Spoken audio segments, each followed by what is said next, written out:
Hey there, everyone. Dr. Beth Westie here, and I wanted to pop on and talk about having a hysterectomy and gaining weight.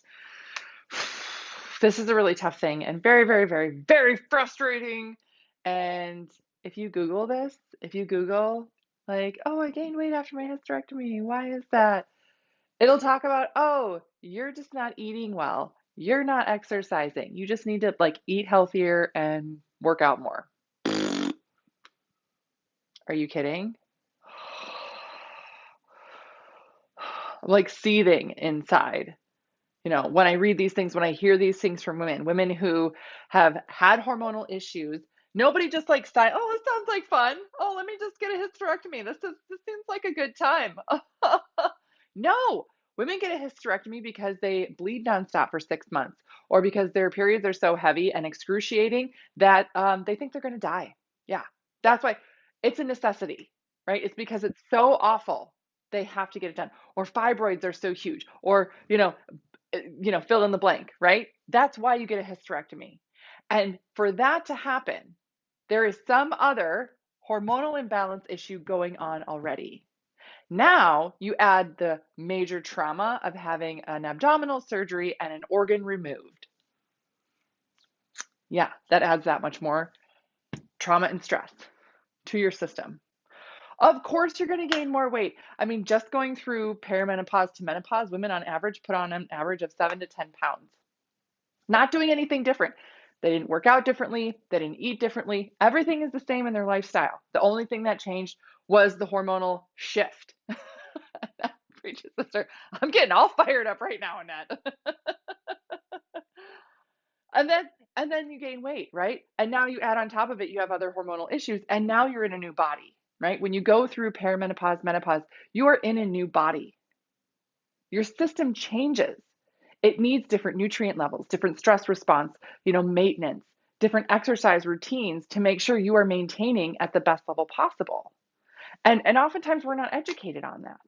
So these are things that we go through in the 12-week challenge. We test your hormones. We make sure we're looking at what your system is doing and make sure we're aligning with what your system actually needs. So I'm going to put a link in the comments here for the waitlist. The registration opens on Friday, so you do not want to miss out on this registration for the 12-week program, because we will do a Dutch test seeing exactly what your hormones are doing, identify exactly where that imbalance is, and be able to target it specifically with a customized protocol for you.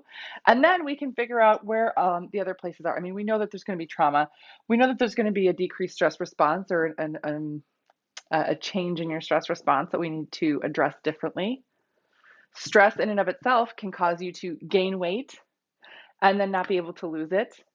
And the weight here, I call it rapid and disproportionate weight gain.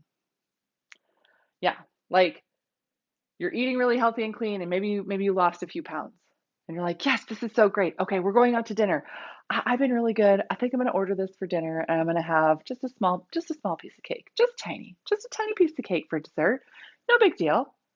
And then all of a sudden the next day you weigh yourself and you're like, I gained 3 pounds from that piece of cake. The cake itself didn't even weigh 3 pounds. How did I gain 3 pounds from this tiny piece of cake? What happened? That's what happened. That's what happened. And now, after this type of trauma, you are living in a different body, so it has different responses.